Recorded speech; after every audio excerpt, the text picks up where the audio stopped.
This isn't going to be particularly graceful or elegant. I'm not going to come at you with a whole bunch of stats or storylines. But I'm going to say something today that I've not ever said before. Mike Tomlin's clock needs to be ticking. Good morning to you. Good Friday morning. I'm Dejan Kovacevic of DK Pittsburgh Sports, and this is Daily Shot of Steelers. It comes your way bright and early every weekday if you're into hockey and or baseball. I also offer daily shots of Penguins and Pirates that I hope you'll check out as well. Patriots 21, Steelers 18. As ever, the scores don't tell the tale.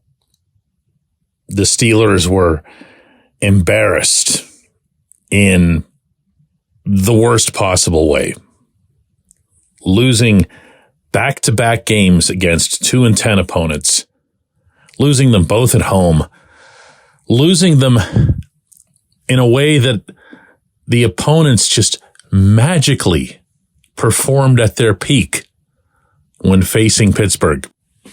This New England offense, which is being run by either their second or third string quarterback, and that showed up in town with barely enough wide receivers to fill out the roster, put up 21 points. And that offense hadn't produced more than 20 in any other game save for an early season victory against the Bills. That was it. Only done it twice all year. Once was against the Steelers. But I'm not going to do this. I'm not going to bog down in detail. I'm not going to get into yet another pre-snap alignment penalty after they were supposed to have spent all this time and all this accountability on eliminating that specific thing. And then they go and they do it again like it's a comedy skit. I'm not going to get into the idiocy of not using Jaylen Warren. I'm not going to get into that 4th and 2. Okay, that one I am going to get into. Tomlin came into the press conference room. He gave his little pre-ramble and said questions. And I had the first question and I said, what was the plan on 4th and 2 there? What was the intent? And just for clarity's sake, was that the primary call? In other words, did, maybe Mitch Trubisky go way off the reservation and see something else or whatever? And this was Tomlin's answer. What went into the 4th and 2 call, Mike, and was that the primary call? It was. We were down there. We played to win. We wanted to be aggressive. And we just didn't get it done. Really? You're going for it? You're stretching beyond your boundaries after years and years of not doing any such thing? Especially when there's a quarterback not named Ben Roethlisberger back there. I don't even know what to say to that. I don't know what to say to having a 3rd and 2 and trying 2 different deep passes when all you needed, and I'm underlining the word needed, was a first down.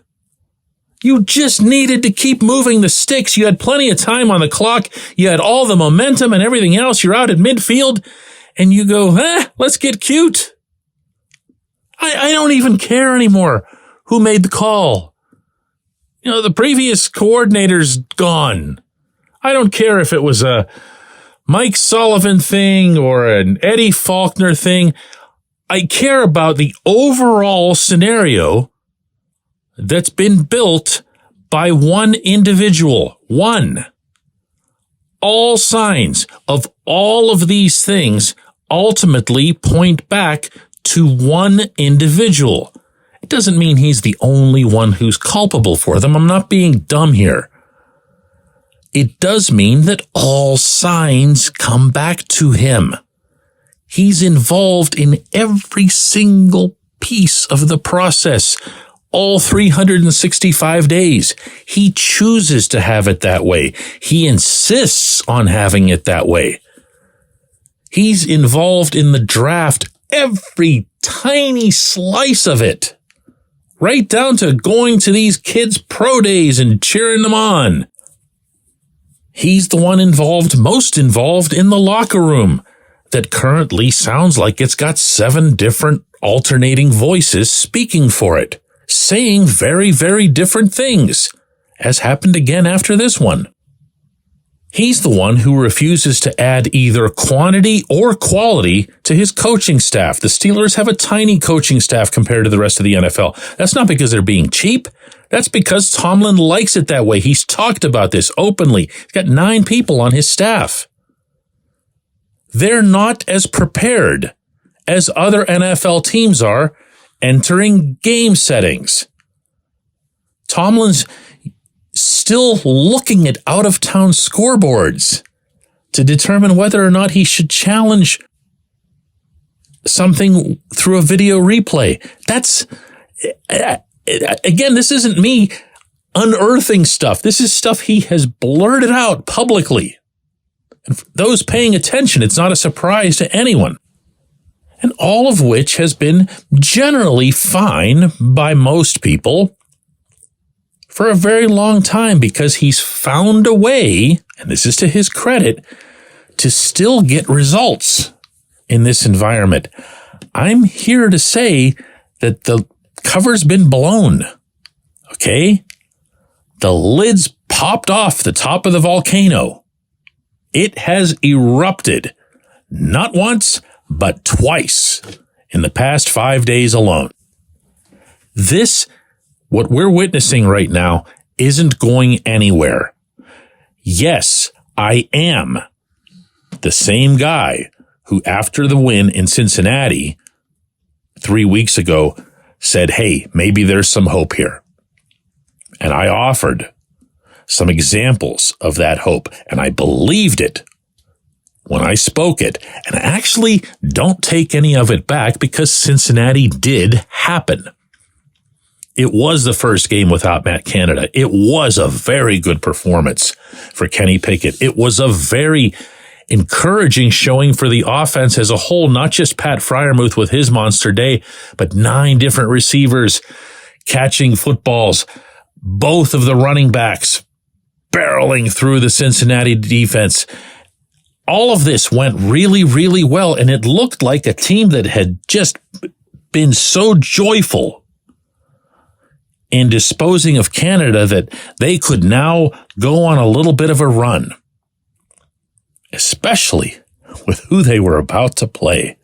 Well, in my face, in all of our faces, because what we've seen these past 2 weeks, including, I might add, a lack of passion and commitment in certain specific areas that I'll get into a little bit more next week.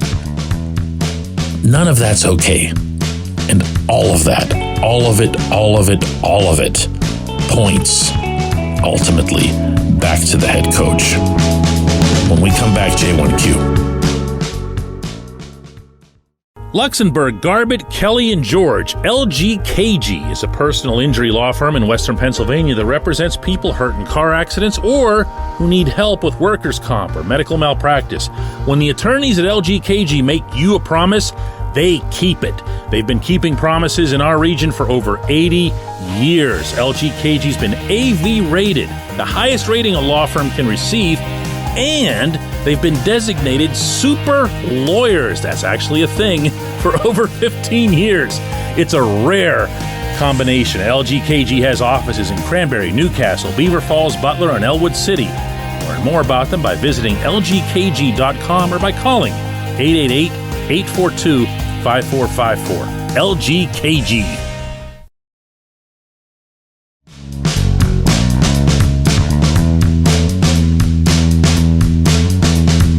Today's J1Q comes from Mike, who asks, very simply, very indirectly, is this okay, Art? And I really feel as if this is where the conversation's going to end up moving before long. It won't be in season. I really believe that too, because games are games, and you don't have a whole lot of time between them. There's enough news that gets generated that has you talking about other stuff. Maybe somebody gets added to the roster, someone gets hurt, whatever. something gets said, and you're not going to see any great groundswell to go at the owner of the franchise. Last night at this football game, over to the right of the press box, probably just based on what my eardrums could pick up, because I couldn't see these individuals, there were probably 3 or 4 people trying to start a Fire Tomlin chant. And you can do that sort of thing when you buy a ticket and go to the games. You know, that's one of the things that you have as a license. You can have your voice heard. And I heard them. But I also noticed that nobody joined in, like nobody at all. And these were at key points in the game where something really dumb and really pointing toward the head coach as being culpable had happened. And you couldn't get the rest of the crowd to join in. I'm not going to, play crowd psychologist here or whatever, but if I had to guess, it's that it feels really weird. It feels really weird from my own standpoint to be talking about Mike Tomlin's tenure as if he's in trouble. I've spoken this a million times, but I don't believe that he'll ever be fired. This might sound like semantics to you, but I believe that if and when there's a reckoning and there's a parting, that it'll be some mutual way in which it occurs. It could be a posed or even a real retirement or a temporary retirement. Need to clear my head, need to get away from football for the first time in a bazillion years. Need to dedicate some more time to this or that. Or he can be traded. It's a long list of prominent head coaches who've been traded. And if you think that there wouldn't be teams out there that wouldn't want him, you'd be very wrong. Sean Payton just brought the Saints a first-round pick and a swap of second-rounders. Lots and lots of coaches been traded. That can happen. There could even just be something as simple as a resignation. And people like me and you would be free to characterize it as a forced resignation or as a shove out the door or whatever, but you still wouldn't have an outright firing that could be perceived as either demeaning or insulting Tomlin. Rooney and Tomlin are friends. Understand this. It's not an act. They've worked together for a long time, but they've also become very good friends. And it's just not realistic to think that Rooney's just going to go in there one day and say, this guy's got to go. I mean, it's not practical. And actually, to be honest with you here, I don't know that I'd be all that comfortable with him doing that. Tomlin's had a pretty lousy handful of years here, but he's also been around for a lot more than that, including some very good days. And he's meant a lot to the franchise. He's meant a lot to countless players who've passed through. He's meant a lot to the city. So I don't think you're going to see him fired.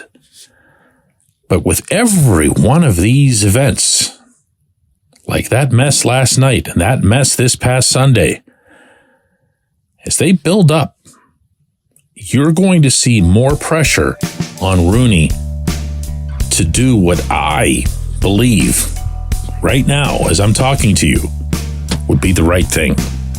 I appreciate the question. I appreciate everybody listening to Daily Shot of Steelers. We will be back with another one of these on Monday.